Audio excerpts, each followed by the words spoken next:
Hey guys, as promised, we're picking up with Chapter 3 of the Boxcar Children of the Lighthouse Mystery.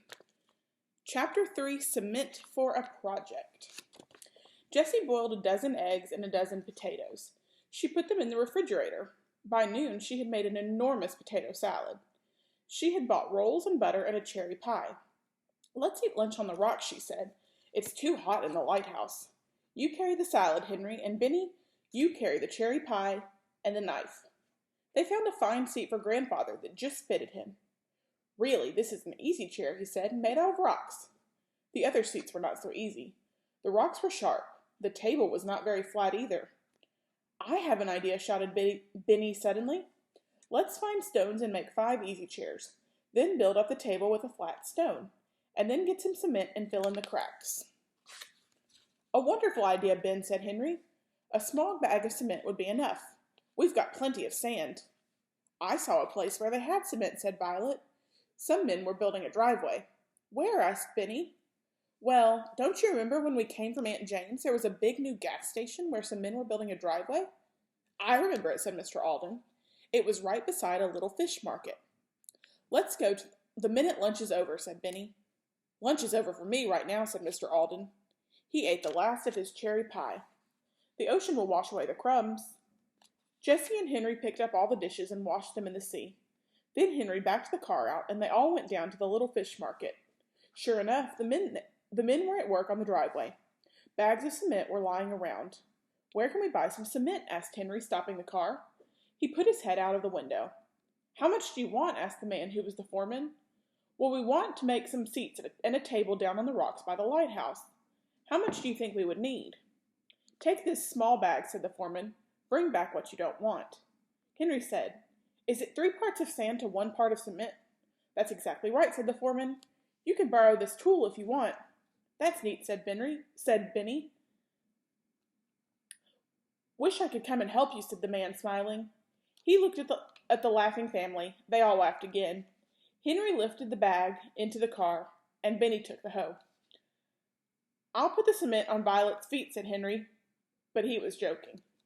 When the Aldens noticed that one of the men was staring at them with big black eyes, it was the same man who had almost bumped into Jessie. When he saw that they knew him, the man turned his back and began to work again. After they had driven away, Jessie could not help saying, "That was odd, seeing that man again." Everyone agreed. "Stop at the store, Henry, and buy a trowel," said Grandfather. "You'll have to smooth the cement and carry it to the rocks." When the Aldens got back to the lighthouse, they went to the rocks at once. The only seat which was comfortable already was Mr. Alden's. They walked around trying to find big rocks of the right shape. Benny sat down on every seat he could find to try it. Then the boys began to carry big stones, and the girls took the little stones to fill the cracks. At last they had 5 seats around a fine table. Henry began to mix the cement. "Not with salt water," he said. We must have fresh water." He found a big rock that was shaped like a tub. He mixed the cement in that. "Now let me do it," Henry begged Benny. "I know just how to do it. I watched the men." "Don't mix it up too fast at first," said Jessie. "It will get hard before we finish all the seats." "Isn't this fun?" cried Benny. "Just like making mud pies. Let's do Violet's seat first. She has such a comfortable looking chair already." So they carried the cement in a newspaper, and Benny plastered the seat and smoothed it with a trowel. "Isn't that wonderful?" said Violet. "I'd love to try it." "Better not," said Henry. "Let it dry overnight." Then Jessie and Henry took turns with a trowel, and at last they had all helped Benny with his own seat and the table. "Let's make places for cups on the table," said Violet. So when the cement on the table was soft and smooth, she pressed a cup into it in 5 places. The mark made a wonderful saucer. The cup could not fall off. "Plates too," said Benny. With a stick he drew B for Benny, J for Jessie, V for Violet, H for Henry, and G for Grandfather beside the plates. The cement was almost gone. But they took the bag back to the workman, and Henry paid the foreman for it. He gave back the hoe. They noticed that the black-eyed man was not there. "I'm glad," said Benny as they drove back. "I don't like him anyway." "I wonder who he is," said Mr. Alden. It was not too long before he found out. Here's the man who almost knocked down Violet. We're ready for Chapter 4, A Midnight Visitor. Wonder who it is. I have an idea. Let's see if it's true. It was delightful to sit on the beach that evening, even though they could not use their new seats. The family sat there long after supper watching the sunset. Gulls flew overhead and landed on the rocks nearby. Suddenly Henry said, "It's strange how sleepy we get." "It's the sea air," said Mr. Alden. "Go to bed any time you want." In fact, the whole family went to bed at 9 o'clock and were asleep very soon after. The Conley town clock struck as it always did, 10, 11, 12, and then Watch began to whine. His hair stood up along his back and around his neck. He began to growl. "No, Watch," said Benny. "If you're going to howl every night at midnight, you might as well go home. You're no help to us." But Watch went right on howling. "I wonder if someone's cooking in that little house," said Henry. "No one's there," said Benny. "We would have heard him go crunch, crunch, crunch on those little stones." "That house is all boarded up anyway," said Jessie. "The door must be locked and the windows don't open. Nobody could be in there." "Someone might take off a board and get in the window," said Henry. "Then he could put the board back every night. Tomorrow we'll take a look." Benny wanted to go right away, but just then Watch began to quiet down. He gave a last growl and went to sleep. "You're a funny dog," said Benny. "See that you keep still the rest of the night." But it was not Watch who kept Jessie and Violet awake a little longer. When Jessie turned out her light, she looked out of her window. In the moonlight, she saw a woman walking quietly away. Her feet did not go crunch, crunch. She walked softly in the tall beach grass.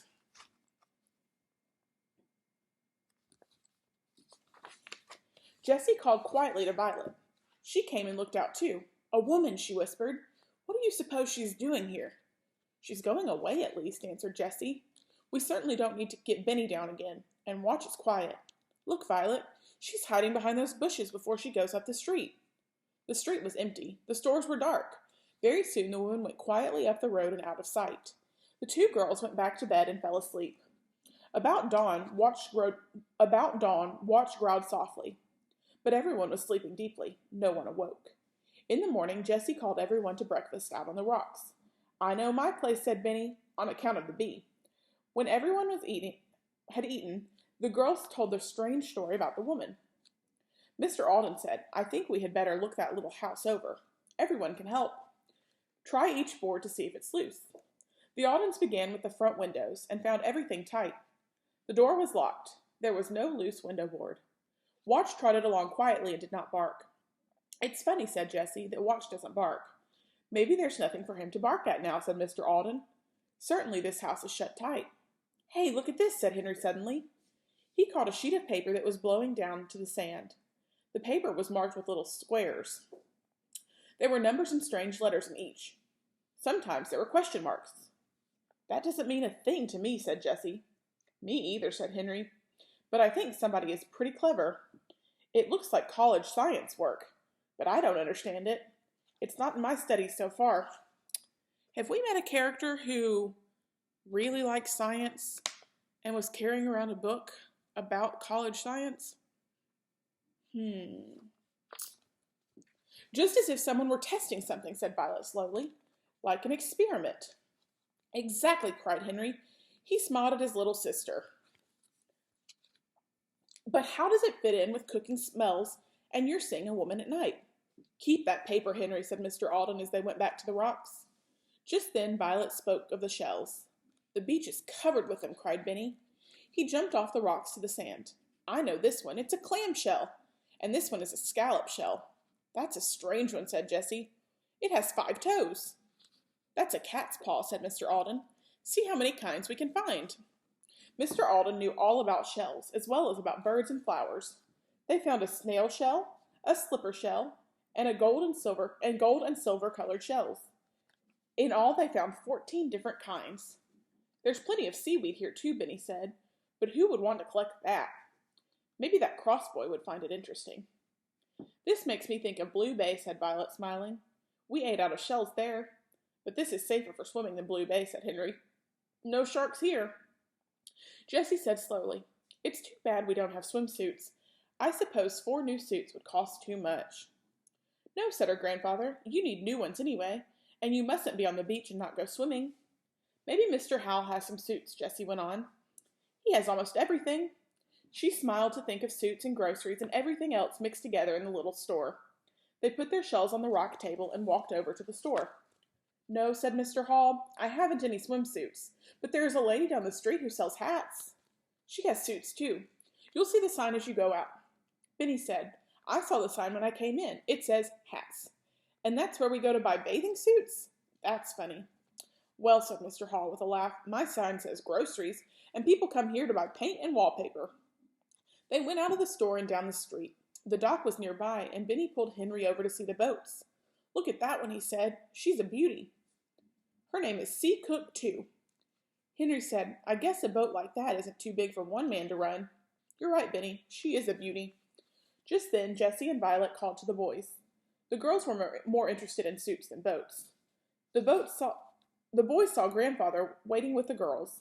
Together the Aldens looked in the window of the hat shop.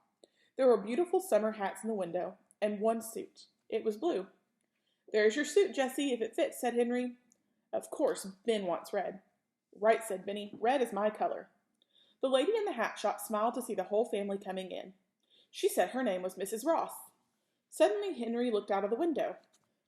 The black-eyed man was going by. Do you know who that man is? Henry asked. Oh, yes, indeed. His name is Tom Cook.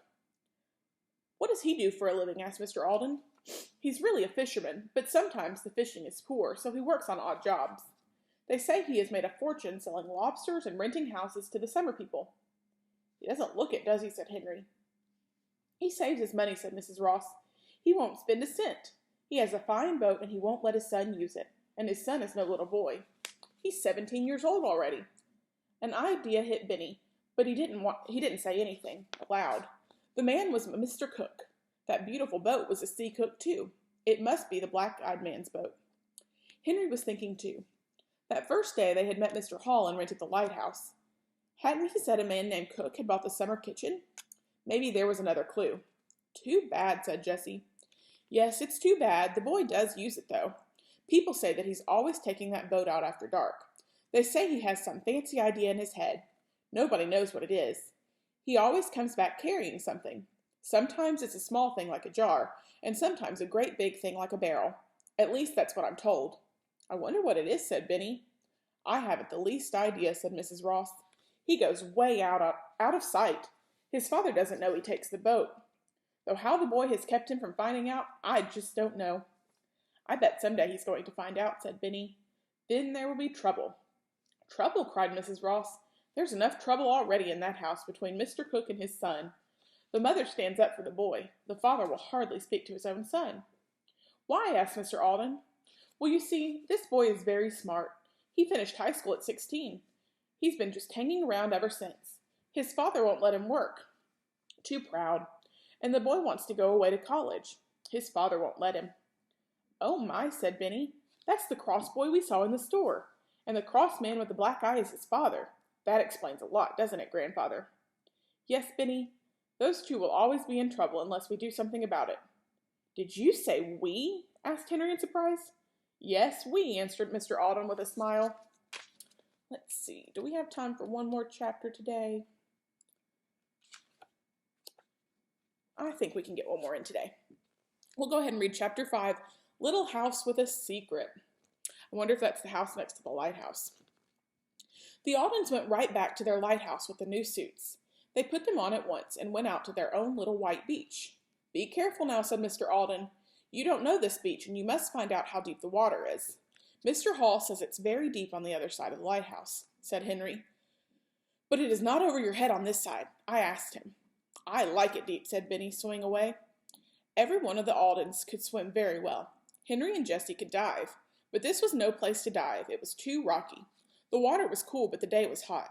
Mr. Alden sat in his own rock chair and watched the swimmers. They threw water and swam underwater. Even Watch swam around, barking for fun. You bark all you want now, Watch, said Violet, laughing. Just keep still at midnight tonight. She really had no idea that Watch would bark every single night. That night the family sat up late. It was dark when Benny went climbing up to his top floor.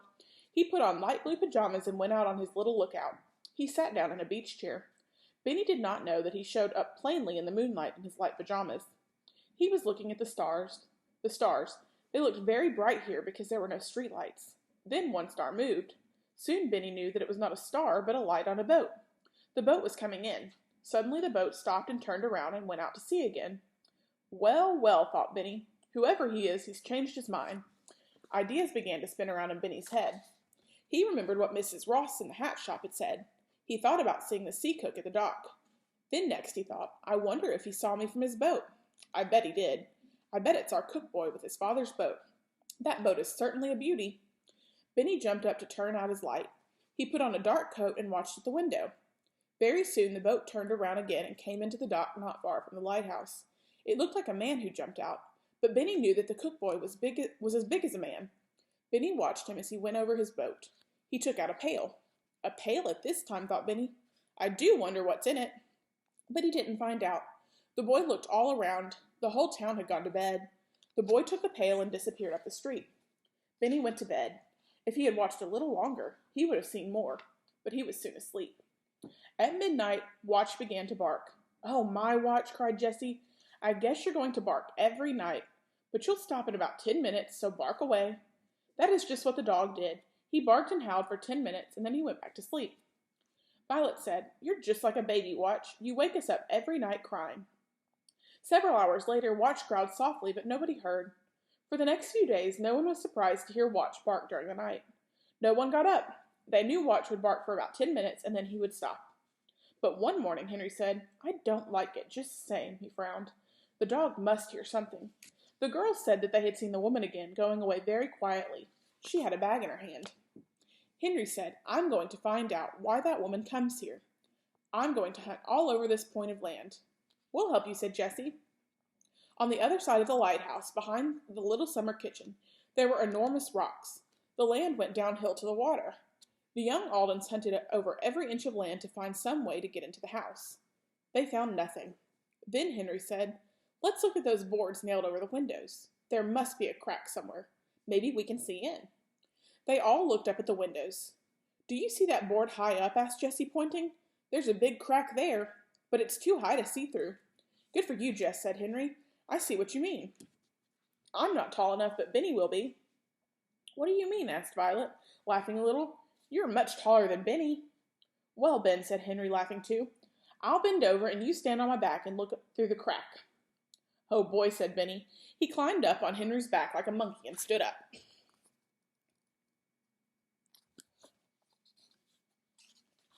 He put his hand around his eyes and peeked in the crack. I can see quite well, Benny said, because there's another big crack in the front door we didn't find. Oh, somebody does cook here, he shouted. There's a stove and a frying pan on it. There are pails of water on the floor with something brown in the water. There's a little microscope on the table. It's no good, it's too small. I bet it cost about $3. Then there are a lot of papers with little squares like the one we found. Books and other stuff, too. Good, said Jessie in excitement. See if you can tell what's in the pails. It's seaweed, cried Benny. It's all over the floor, and some is hanging over the edge of the kettle near the stove. What a strange thing, said Violet. I wonder what it all means. Certainly it means that somebody comes here at night and makes the dog bark, said Henry. That woman? Asked Jessie. You sound funny, Henry upside down, said Benny. There are plates and cups on the shelf, and it looks like a bag of flour. Better get down now, Ben, said Henry. You're getting heavy. Benny jumped down lightly. There was one pail under the window I couldn't see very well, said Benny, but it looked as if there's something glowing in it. Glowing? Asked Henry. What can that be? Wait a minute. Do you remember how we saw something glowing in the water near Blue Bay? It was plankton, I think. I bet it is, said Benny. We saw that under the microscope going to Blue Bay. All tiny fishes and eggs and things you can't see. That's what the microscope here is for, said Henry slowly, to study the plankton and seaweed. We don't know much more than we did, said Jessie. We just know someone, a woman, comes to work here every night. I suppose it could be some kind of hobby. But the woman comes at midnight and goes away in 10 minutes, put in Benny. How does that fit in? Nobody can do much in 10 minutes, Henry said. It seems to me there's no danger from someone who studies seaweed. Maybe the person's afraid of something. Isn't it strange, Henry asked Violet? You said there's a stove there, and we've smelled something cooking at night. Well, I don't know, said Henry, thinking. I've heard that seaweed can be food for cows and horses and pigs, but they won't eat it. It tastes awful. Wait, said Benny, I saw something else. I saw some bags on the shelf. They looked like bags of flour and sugar. There were others with no labels. Now what do you think those are for? Asked Violet. Maybe someone is trying to make seaweed taste good, said Jessie, half joking about the thought. Well, let's go. Grandfather might have some ideas. Mr. Alden heard the strange story, and he did have a small idea. I was talking to Mr. Hall about the cook boy, and he says he often sleeps all the morning. Well, said Jessie, you remember Mrs. Ross told us the cook boy takes his father's boat out at night. That's why he sleeps days. Suddenly Benny said, Am I silly? I had a clue and it didn't fit with the others. I was thinking about a woman in the summer kitchen because that's all we've seen. He stopped, but Henry said, Go on. Benny asked, You remember when I thought I saw the cook boy get out of his father's boat and carry a pail away? I thought he went off up the street. I bet if I had watched I would have seen him come back into the summer kitchen. That cook boy and the woman have something to do with our mystery. Henry said, That paper with the squares that looked like a college experiment could belong to the cook boy. If he is coming around here at night, that explains how we found it here. Maybe we ought to put that paper back through the window, Henry, said Benny. The cook boy may need it. No, Ben said Henry. If we put it back, he will know that someone has been there, and it isn't time yet to tell him that. We have to make friends with him first. Then we can tell him we'd like to know more about what he's doing. And how in the world are we going to make friends with that cross boy? I should like to know, said Benny. He doesn't want friends. He said so. Maybe he did say so, agreed Henry. But I think he does want friends, even if he doesn't know it himself. All right, we'll pick back up with Chapter 6 tomorrow. Bye, guys.